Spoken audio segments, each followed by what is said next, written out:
So most of YouTube is content about other content.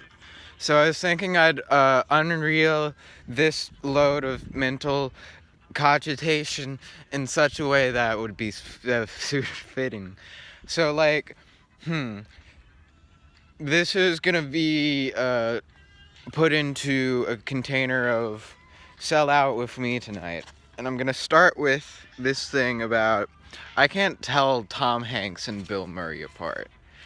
Tom Hanks and Bill Murray both have funny faces. So when people mention oh, you can't tell black people apart, I'm like, yeah, I can't even tell white people apart. I don't like real people. I don't like having to distinguish between them. The Weeknd, Jason Derulo, Drake, I don't know. Well, I do know because they have very distinct appearances. Abel is short. Drake or Aubrey is he has a ugly beard, sort of like DJ Khaled, and Jason Derulo. He just looks more sort of like square and more kind of like German Shepherd like or whatever. Humorously, I don't know. I'd posture that you can judge how white people look based off of what cat they look most like, and you can judge how black people look by what dog they look most like.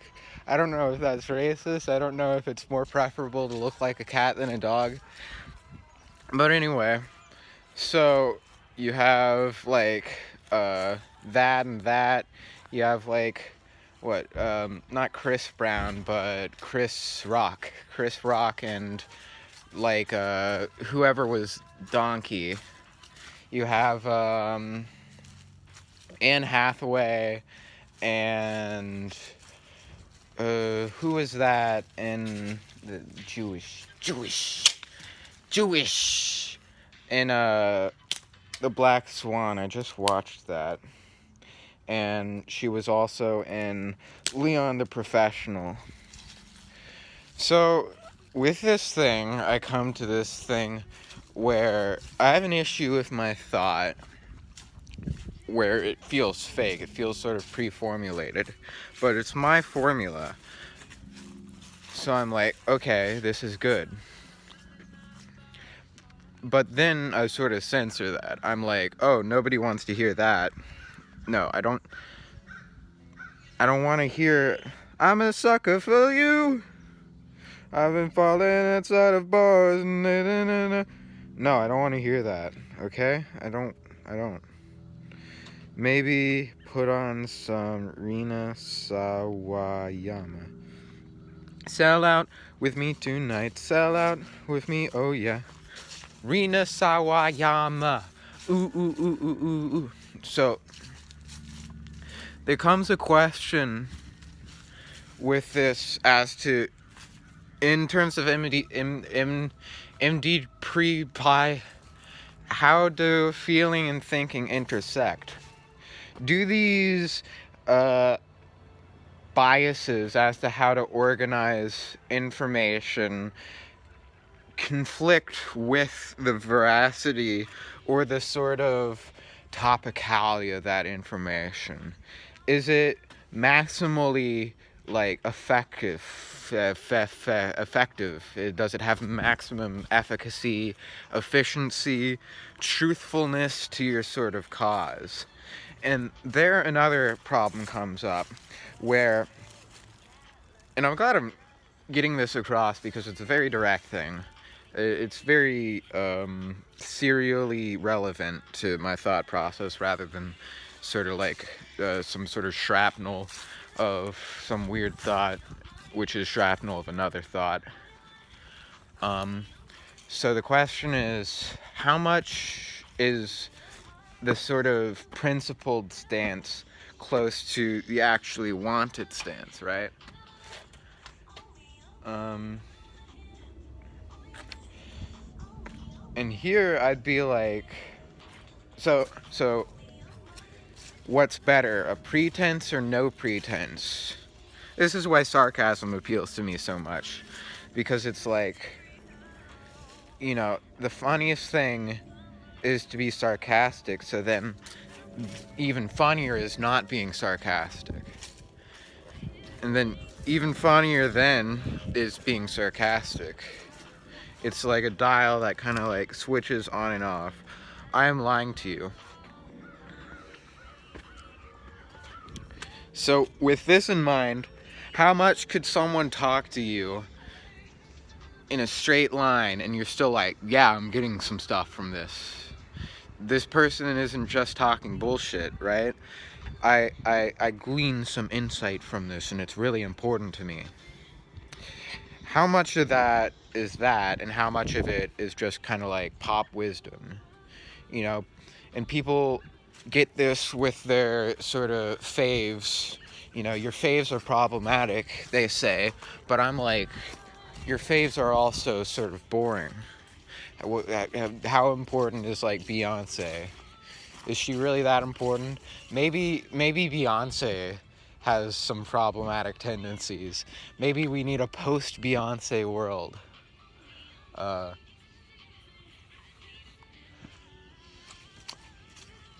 God, it's so fucking intersectional. Damn. And so, Anne Hathaway and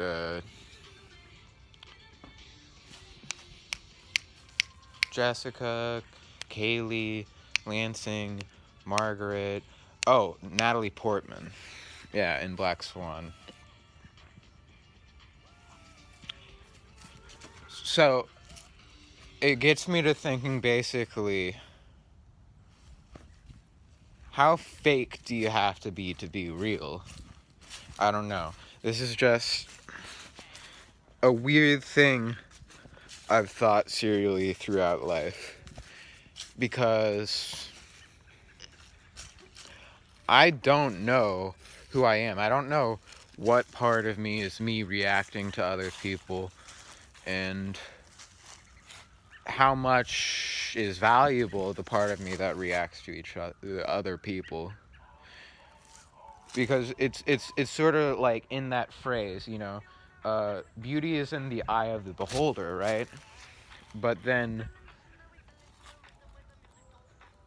why do we attribute like egotism to these things that are like, you know, it's not important that I love you, it's important that I have that which loves. I don't know, it's this whole complicated schematic which is the first step of sort of social behavior where I'm like, oh, I tripped. You know, should you be more focused on the object or the subject? I don't know. I think it's all sort of a gas. I think that the sort of like source and target are a bit indistinguishable, and in that way you get the validity of a lot of psychological concepts like transference and this idea of like you know, when people cheat, it's always like there has to be some sort of reason they cheated, or when someone does you wrong, it's sort of like it's sort of a force beyond your control. That sort of a biblical sense of it is that it's more a natural force than really anything. It's the lack of God or whatever they say. My